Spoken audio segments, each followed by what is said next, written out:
I'm good, Em. How are you? Good, thank you. Thanks for taking the time this evening to have a little chat to me about the Yes. podcast. Yes, just excuse the background of my car full of stuff. No, Oh, it's sorry. totally fine. We've all got interesting backgrounds. I think we've all gotten used to that in these weird times. Yeah, true.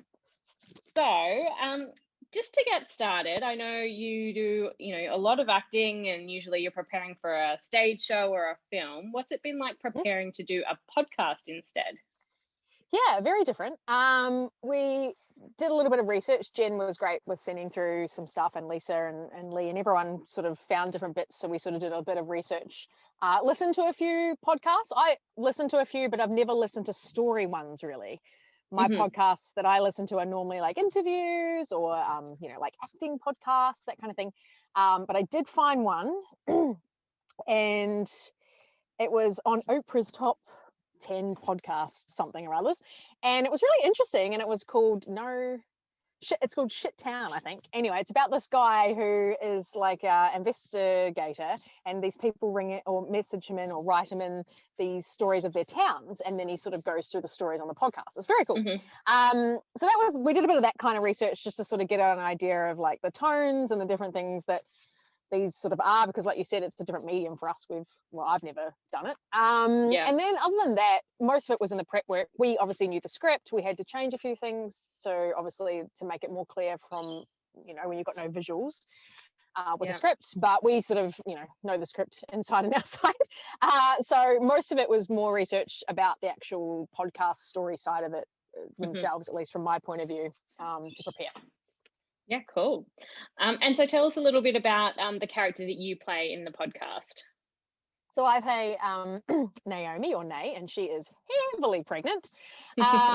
She's basically ready to pop, and she's over it. And now I personally have not been pregnant, but I have had friends and family members who have been, and also ones that have been pregnant heavily in summer. And I don't know why they do it. I'm sure they don't plan it that way, but it's not comfortable.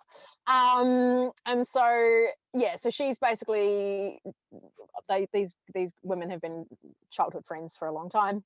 And she's the last one of the group to have a kid, so they've already been there, done that.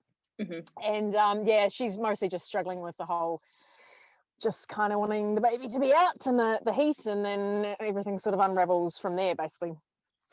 Yeah, cool. I was a summer baby, so yeah, my mum You definitely know. felt that pain. Yep.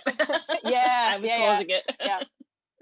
I got to say, not that you can plan it. Well, I mean, some people can, but most of the time it's just, you're just trying to Yeah.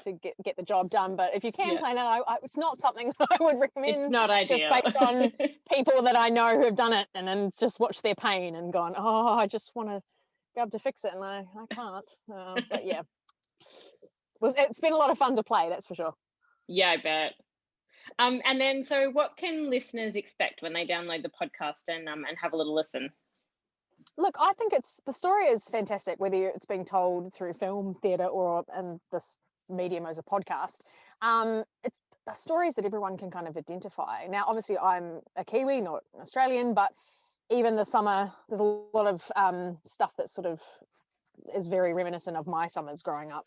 Hmm. As well. So I think it's just a really lovely story about these four women, and the history that they've had together, and also how things have changed over time, and how they're doing a lot of reminiscing about the good old days of this, and we can all kind of identify with that.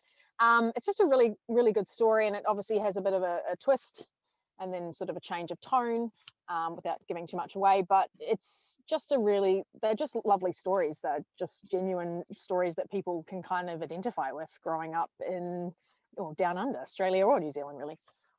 Yeah, it's so cool that you found synergies between growing up in New Mm. Zealand and growing up in Australia. Yeah, minus all the deadly animals that you guys have here. A lot of the stuff is very, very similar. My only difference for me was that I grew up on a farm, so there wasn't so much beach time as there was helping out on the farm and doing a lot of horse riding. But a lot of the when you did go to the beach, or you're hanging out with family with barbecues, all of that stuff is very similar. So Yeah. Yeah, cool. All right. Well, thank you for having a little chat with me this afternoon. right. I'm very excited to hear the podcast when it launches. I Oh, me think too. is it this week it launches?